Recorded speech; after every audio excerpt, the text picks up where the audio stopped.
नमस्कार। कभी सोचा है कि कोई ऐसा भी हो सकता है जिसकी पूजा खुद भगवान करें? सुनने में थोड़ा अजीब लगता है ना? लेकिन आज हम एक ऐसे ही देवता की कहानी में उतरने वाले हैं। ये कहानी है खाटू श्याम जी की। त्याग, वचन और भक्ति की एक ऐसी मिसाल जो हैरान कर देती है। तो चलिए साथ मिलकर इस अनोखी गाथा की परतें खोलते हैं। हाँ बिल्कुल, एक योद्धा जिसकी पूजा एक भगवान ने की।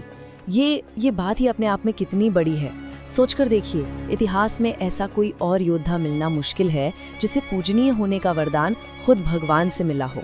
और बस यही एक बात, यही एक वरदान खाटू श्याम जी की पूरी कहानी को सबसे अलग और कह सकते हैं थोड़ा रहस्यमय बना देता है।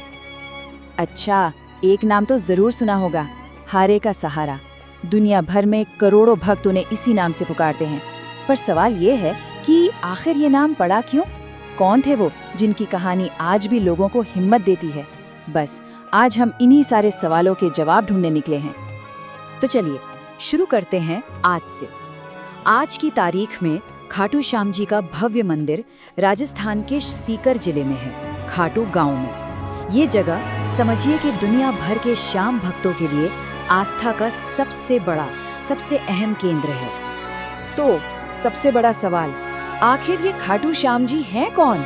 देखिए, ये कोई और नहीं बल्कि महाभारत के एक महान योद्धा भीम के पोते और घटोत्कच के बेटे बर्बरीक हैं। जी हाँ, आज जो उनकी पूजा होती है ना, उसका सीधा कनेक्शन महाभारत के दौर में दिए गए एक वचन और एक बहुत बड़े बलिदान से है। तो फिर चलिए एक सफर पर चलते हैं, समय में बहुत पीछे, सीधा महाभारत के उस युग में। वहाँ हमें मिलेंगे बर्बरीक, एक ऐसा योद्धा जो अजेय था, मतलब जिसकी ताकत और हुनर का कोई मुकाबला ही नहीं था। अब आप सोच रहे होंगे ऐसी क्या खास बात थी उनमें? तो सुनिए, बर्बरीक की सबसे बड़ी ताकत थे उनके 3 बाण, सिर्फ 3। और ये कोई मामूली तीर नहीं थे। कहते हैं कि इन 3 बाणों में इतनी ज्यादा शक्ति थी कि वो अकेले पलक झपकते ही पूरी महाभारत की लड़ाई को खत्म कर सकते थे। सोचिए जरा। लेकिन हर महान कहानी में एक मोड़ तो आता ही है। यहाँ भी आया।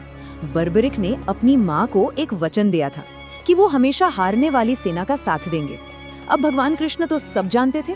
उन्हें पता था कि बर्बरीक का ये प्रण, ये वचन धर्म की स्थापना के रास्ते में सबसे बड़ी रुकावट बन सकता था। सीधी सी बात है, वो जिस भी तरफ से लड़ते जीत तो उसी की होनी थी। फिर धर्म युद्ध का मतलब ही क्या रह जाता? अब इस मुश्किल का हल निकालने के लिए खुद भगवान कृष्ण ने एक ब्राह्मण का रूप लिया और पहुंच गए बर्बरीक के रास्ते में। और बस यहीं से उस कहानी की शुरुआत हुई। उस महाबलिदान की नींव रखी गई जिसे आज तक याद किया जाता है। पहले तो कृष्ण ने बर्बरीक की परीक्षा ली और जब वो संतुष्ट हो गए तो उन्होंने बर्बरीक से दुनिया का सबसे बड़ा दान मांग लिया। उन्होंने कहा, मुझे दान में तुम्हारा शीश चाहिए। जरा सोचिए, ये वो पल था जहाँ एक भक्त की श्रद्धा और एक योद्धा के वचन की शायद सबसे बड़ी परीक्षा होने वाली थी। और बर्बरीक का जवाब, उन्होंने एक पल की भी देरी नहीं की। कोई सवाल नहीं, कोई झिझक नहीं, उन्होंने तुरंत अपना सिर दान में देना मान लिया। बस उनकी एक छोटी सी इच्छा थी कि वो अपनी आंखों से महाभारत का ये पूरा युद्ध देख सकें। बर्बरीक के इस निस्वार्थ त्याग को देखकर, इस महाबलिदान को देखकर भगवान कृष्ण इतने खुश हुए, इतने प्रभावित हुए कि उन्होंने बर्बरीक को एक ऐसा वरदान दिया जिसने उन्हें हमेशा हमेशा के लिए अमर बना दिया। भगवान कृष्ण ने कहा, कलयुग में तुम मेरे ही नाम श्याम से पूजे जाओगे।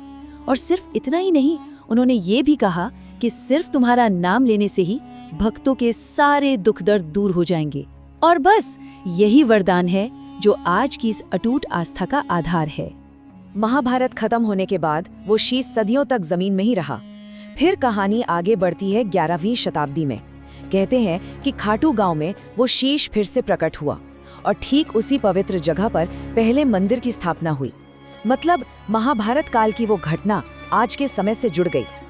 तो चलिए अब वापस लौटते हैं आज के दौर में और देखते हैं कि खाटू श्याम जी के मंदिर में इस महान कहानी को, इस बलिदान को आज कितनी श्रद्धा और कितने उल्लास के साथ याद किया जाता है। वैसे तो मंदिर में साल भरी त्योहारों जैसा माहौल रहता है, पर सबसे बड़ा और सबसे खास मौका होता है फाल्गुन मेला। अरे वाह, उस वक्त तो देश विदेश से लाखों, जी हाँ लाखों लोग यहाँ आते हैं और पूरा का पूरा माहौल बस आस्था के रंगों में डूब जाता है। जो भी भक्त मंदिर जाते हैं वो इन पवित्र जगहों के दर्शन जरूर करते हैं। जैसे श्याम कुंड, ये वो तालाब है जहाँ वो शीश मिला था। यहाँ स्नान करना बहुत पवित्र माना जाता है। आखिर यही तो बाबा श्याम फिर से प्रकट हुए थे। फिर है श्याम बाग, और जोत और ध्वजा चढ़ाने की रस्में भी होती हैं। और हाँ, अगर कोई खाटू श्याम जी के दर्शन करने का मन बना रहा है तो ये जानकारी काम आ सकती है। जयपुर से यहाँ पहुँचना बहुत आसान है, चाहे आप सड़क से आएं या ट्रेन से। रींगस जंक्शन सबसे पास का स्टेशन है। तो कुल मिलाकर खाटू श्याम जी की पूरी कहानी को अगर एक लाइन में कहना हो तो वो यही है, बलिदान से जन्मी आस्था। बर्बरी के उस एक निस्वार्थ बलिदान ने एक ऐसी अटूट श्रद्धा को जन्म दिया जो आज करोड़ों लोगों का सहारा बनी हुई है। और इस प्रस्तुति को हम इसी एक सवाल के साथ खत्म करना चाहेंगे। खाटू श्याम जी की कहानी में इतिहास भी है, किंवदंती भी है और आस्था तो है ही, पर असल में वो कौन सी ताकत है जो सदियों से लोगों को यहाँ खींच कर ला रही है? इतिहास, कहानी या फिर बस विश्वास? इस पर सोचिएगा जरूर।